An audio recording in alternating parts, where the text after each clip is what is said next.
Сәлем достар, мен сіздерге бүгін қойдың іш майына оралған осындай дәмді орама кәуап пісіруді үйретемін. Орама кәуапты негізі мангалға пісірсе де дәмді болады, бірақ бүгін біз үй жағдайында пеште, яғни духовкада пісіретін боламыз. Ол үшін алдымен тартылған етке майдалап туралған пиязды, ақжелкенді, дәмдеуіштерден қара бұрыш, тұз және паприка қосып, жақсылап араластырамыз.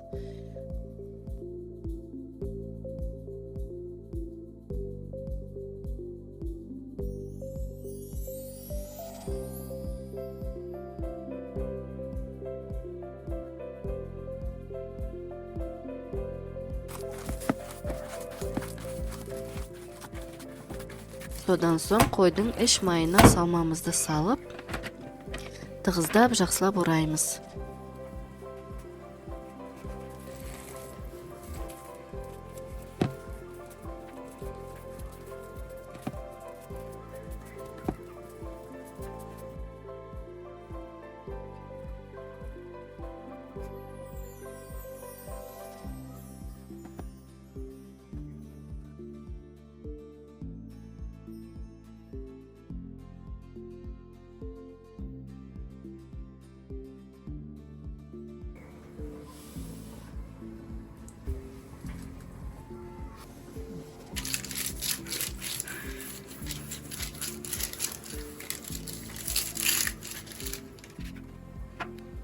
Және осындай бөліктерге бөліп пешке салып 40 минуттай пісіреміз.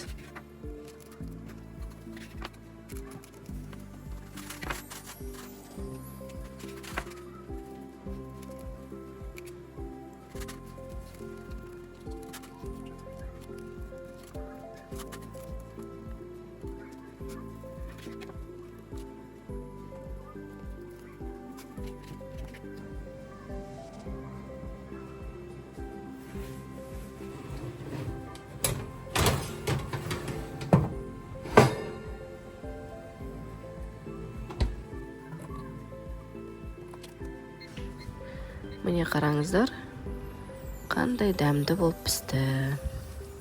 Керемет. Егер ұнаса лайк басып,